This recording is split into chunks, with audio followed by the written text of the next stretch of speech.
Hi, everybody. It's Dina at the Realize Foundation, and I'm here today with Samantha. And Samantha is one of our Scars to Stars Volume 4 authors. And so I'm going to let her introduce herself. Welcome, Samantha. Hello, Dina. Thank you for having me. So a little bit about myself. I live in Kansas. I am a 20-year, I guess, participant profession as a paramedic. And then currently I've been a paramedic student or instructor for the last 10 years. Yeah, I have a beautiful daughter who's a junior in high school, so that's fun. And I married a farmer and a husband, and so yeah, we're busy. We are very busy. Yeah. So I mean, I know there's obviously a difference between being a paramedic and being a teacher of paramedics. But do you miss being a paramedic, or do you like teaching better? Or tell us about I that. I do miss one of the hardest things for me was to actually leave the ambulance and patient care because we get into the business to take care of people. But one of the things I had a mentor tell me years ago before I made the decision to go to education full time was, but think of the amount of patients that you can affect by being an instructor, because you're going to have 12, 20 students in a class. They're going to go out, and now I've been doing it for 10 years. And so the amount of patients that I do feel directly affect, and because I've taught all these students. So it was hard, but I definitely enjoy it. I enjoy the schedule better. I'm not going to lie on that. The schedule is much better. But yeah, it was hard to leave. It really was. Yeah. So I'm sorry, my husband was calling, and I'm like, Oh, stop. yes. I'm sure my dog will be barking here in a minute too. So it'll work. That's okay. So I want to talk a little bit about your chapter, like Yeah. what your story is about in the upcoming book. It'll be out September 22nd to 24.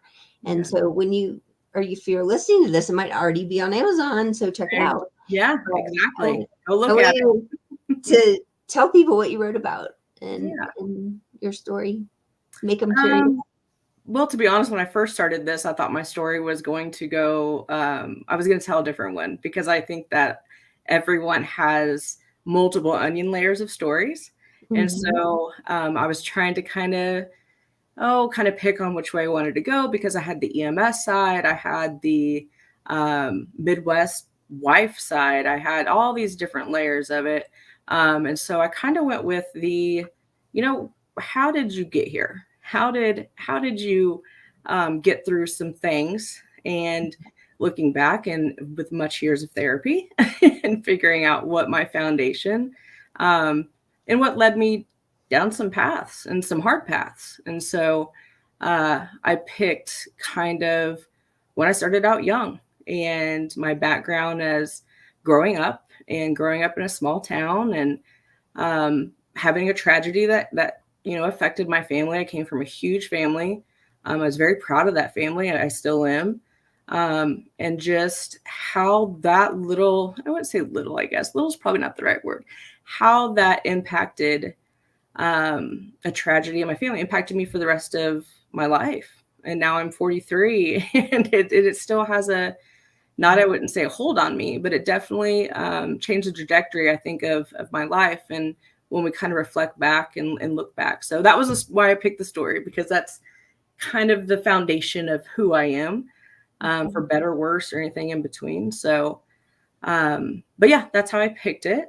So it goes into a little bit of growing up in a little Midwest town. And unfortunately and very tragically, my aunt and uncle and two cousins were murdered in very, very small, small America. And we just didn't talk about it a lot growing up, or actually at all. They were there one day and then they weren't. And so I was 12. I was the third oldest of 26 grandkids. So there was a lot of little people that maybe needed to be talked to a little bit more. But when I say that, I can't imagine being a sister or brother who lost their sister and brother and trying to explain that to all these little people and how do they navigate it themselves. So I've never looked back and be like, oh my gosh, you guys should have done this differently. And no, because you don't know how you're going to react to that or how you're going to get through that as not only a parent. So, yeah. And it taught me at a very young age how to bottle stuff up. We didn't talk about it. Didn't receive any counseling. And again, this was the early 90s. So it was very taboo at the time to get any help. But that really was a pivotal time that I do believe changed the trajectory of my life. So, yeah, it was hard to pick. I mean, I was a little bit, what's the word? Guarded, I think, with that story. I have been my entire life pretty guarded. Not many people know that unless I share it, and very rarely do I share it. So, yeah. So, but it was good. I'm glad that I get to share the memory of them and keep them alive a little bit. So, yes. Yeah. They sound like wonderful people. Yeah, absolutely. Absolutely. So, and then I kind of go into, honestly, that set me up, I believe, still with a superpower that was detrimental. I fell into EMS, loved it, loved being a paramedic, loved being EMT, loved taking care of people. But the same mindset I had of bottle it up, keep it down, don't talk about anything bad. Like I said, I thought it was a superpower. I was like, look at me, I can go from call to call to call, and these other people are struggling. I'm like, that's because I'm good. I don't have to. I don't struggle. This is great. Like I can go from these just horrific calls and be okay. I wasn't. It does catch up with you, and it very much caught up with me to the point that I was self-destructing. I had a really, really hard time there for probably 3 or 4 years, and it led to addiction and a suicide attempt, and then led to greatness, I think. And being able to talk about it and talking to first responders and getting the opportunity to put a chapter in a book that I think can reach so many more people. So, yeah, in the short little 5 minutes, that's what my story is. So, well, I would love to ask you about how you came out of that 3 or 4 years, like what helped you that maybe somebody's listening needs to hear. Yeah, absolutely. Being okay to surrender, which was really, really tough. And then having the support system that I had, entering rehab, therapy. I will always say, get a therapist before you need a therapist. Get that rapport with somebody before you need it. Because therapy, I truly believe that was my savior. And I continued to go to therapy. So, as a first responder, that was hard.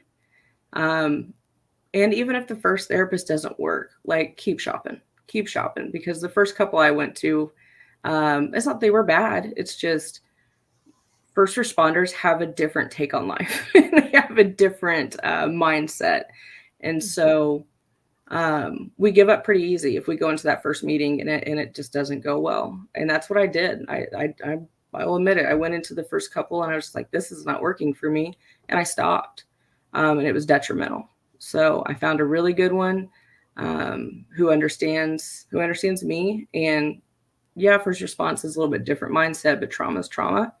So, find somebody you're comfortable with. And if you can't keep going, ask references, keep asking references, find somebody that knows somebody that knows somebody. So, and find it before you need it, because right now trying to get into therapy is super difficult, which flip side, I'm happy because I think the American people are going. I think that, people are seeking out that, but man, to get in, you're going to wait a minute. So please get established with somebody before you need it, before you're in crisis. And the cool thing that COVID did do is get us telehealth with, Yeah. where you can see somebody even online. So we Yeah. can see what's available wherever you are, Mhm. and see what works for you. But Yeah. I agree. I spent many years hiding my suicide attempt and not going to therapy and not getting help. And I was perfectly fine with Yeah. that until You weren't. I lost a friend to suicide, and it just destroyed me because I had been trying to have lunch with him for 3 months, Yeah. and I didn't even know until after his memorial, because we didn't live in the same city, or we were in the same industry. We knew each other for 20 years, and the last time I saw him, I knew he was really not Yeah. okay. Hmm. And I was planning to talk to him and talk to him about my story, even though I hadn't really shared it with any people in my life.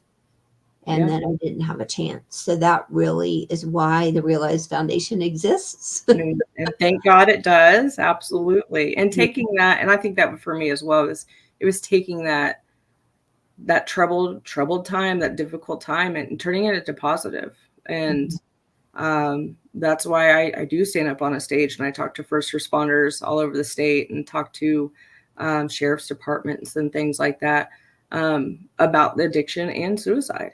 And first responders are 3 times higher to be victims of suicide. And so something good had to come out of it, and it was hard. My story was pretty public. Kansas is pretty small, and EMS is even smaller. So I will ever be grateful for my boss, who I consider a friend, for seeing me through it too, and giving me that chance to teach students. And when I have students come in, I mean, it's like day 3, and we are talking about it, about good mental health and what it looks like. I will always be grateful for that. And the other, when it became public, and like I said, it was not easy. It was extremely difficult. Um, I got so many phone calls and so many messages of, "Oh my God, I'm struggling too. What do I do? Who do I talk to?" Because there was a stigma in first response. And um, I am proud of hopefully the progress I've made by I'll be the poster child all day long. Like, there's no shame in my game anymore. I will be your poster child. But if I can help one person, and we have helped students get into rehab, we have helped students get into therapy. And I always be very proud of that. Even as hard as it was, I will always be very proud of that. Hmm. Yeah. That's awesome.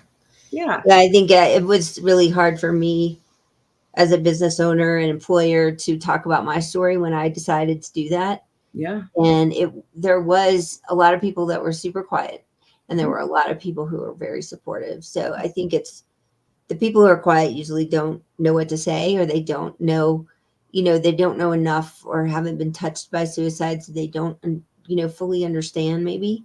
Yeah. And I tell myself that's why people don't speak up, because they don't really understand. Yeah. But there were lots of people that were very supportive. Mhm. And it's that scared. And I would say if you're scared to speak up, um, you're not going to say anything that hurts the person in crisis more than what they've said to themselves. And the shame and the guilt and so ask questions, Mhm. check in, people are so scared to say something. And at the end of the day, it may be just that one person. And same thing with addiction. If you think one of your close people around you, it's okay to say something. It's okay to say, "Hey, I've noticed you're a little bit off lately. Is there anything we can talk about, or anything I can help you?"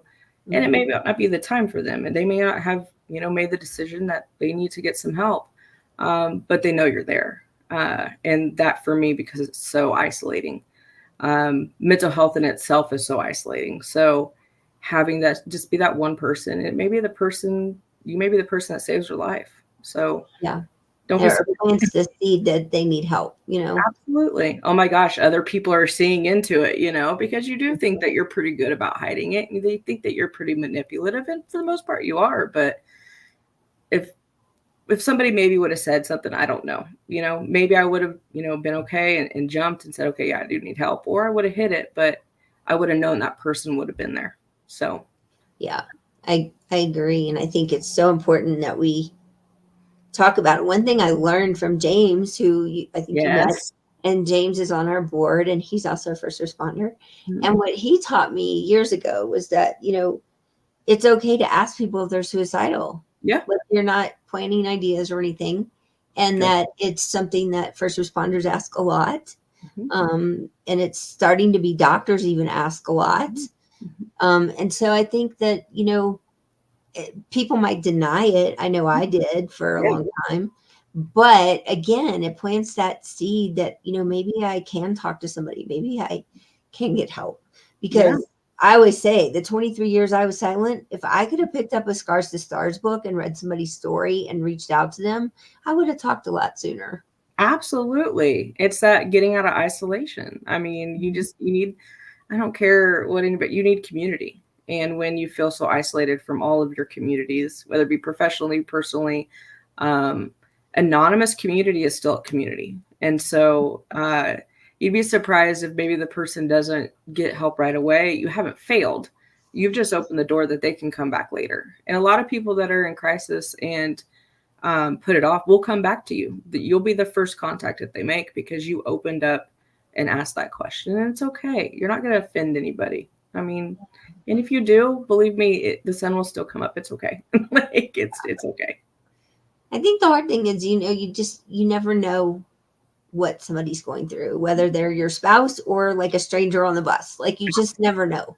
And Hmm. it's a conversation that might be really hard, but like you said, it could save somebody's life. Hmm. And it's important. Yeah, absolutely. I'd Um, always rather say, and I tell my students this, I'd always rather say I tried everything to do the right thing instead I did nothing. And so, and that's like all sorts of different situations. So that's one that I live by. And so maybe it's just that one time, it's that one person. that's a good one. Yeah. So I have another question for you, Okay. and that is, when you joined the Scars to Stars project, I want you to talk about your experience from then until now, like with if you want to talk about writing your story and how easy or hard that was, or you want to talk about the community we have, or whatever you want to talk about. But I want to hear about your experience. Yeah, so I kind of stumbled into it, to be honest with you. I was going to a conference in North Carolina back in June, and before that, I was seeing who was on the panel, who was talking. I like to vet my conferences before we go and spend a lot of money going to it. So, and I came across James, and I can't ever say his name, Broom. Boomhauer. Yes, yes, I will mess that up to eternity. And I saw a first responder on there, and he was talking a little bit about mental health, and that's been a focus for mine for a long time in first response. So I'm like, hey, and so I just start, for lack of a better term, social media stalking, and I saw the Realize Foundation, and I saw he was on the board, and I'm like, oh, this is neat. I've never heard of anything. So I started researching, got a couple books, started going. I'm like, oh my gosh, like the community this is amazing. So I went to the conference and I actually talked to James just for a little kind of like a passing by thing. And I was pretty honest, like, I'm a little scared. I'm a little scared to kind of put this into print. And I'll never forget, you will never regret it. You will help people and you won't regret it. I'm like, okay, sold. So um, I started writing on my chapters or my chapter at that right then and there. So I just started writing, and we got in touch, and it was super easy. Thank God for Zoom and other things like that, because it was super easy. We had a meeting, and the first meeting we had on Zoom with everybody else that was involved in the book, um, I was nervous. I was very nervous. There's still a part of me, yeah, there's no shame in my game, but I'm human, and what judgment is going to come? And I will tell you, the stories and the people, and I've never been more impressed with just people that were laying it all out there and being truthful. And I remember calling one of my really good mentors after the first meeting. I said, man, these people, bless their hearts, like they've been through some stuff and they're still here and they're willing to talk about it and they're willing to to help others. And it was just one of those light bulb moments of, yep, I absolutely am doing this 100%. So that's probably just meeting other people and different parts everywhere, all over the country, like completely all over the country, and being able to talk to them and hear their stories. And that's probably been, I love people. You don't get into EMS if you don't like people. So I loved hearing all the stories, and it was hard. But it was something that I believe I needed to do. And it's crazy to think, but part of sharing your story is also healing for the person. That's why I do talks to first responders, because I keep going back to something good had to come out of the train wreck of a few years I had. So, but the process was super easy. The support you gave to everybody, and just being the guiding light in behind it. And Demi, or I don't know if I can say that, but the publisher and the editor, I mean, it was seamless. It wasn't hard in the fact of logistically. It was hard emotionally a little bit, but it was so seamless and so easy. And I don't think I'll ever regret it. And yeah, I'm already talking to a friend that I think that she needs to do the next book. So yeah. And you might have to write another story, because you talk about how Yes. how you couldn't pick you had a hard time picking the story. So yeah, onion layers. Yeah, we've had several people who've written in 2 and 3 books. So Yeah. it is really healing. And I think most people come and say, I'm going to write my story to help others, and they don't realize how much it's going to help them heal from something that they haven't either talked about enough or processed for themselves. And so I'm super excited that your story's in this book, and I can't wait for people to read it. Me too. I'm super excited. So I'm going to put your email up here, but if you want to reach out to Samantha, that's her email, and you can connect with her.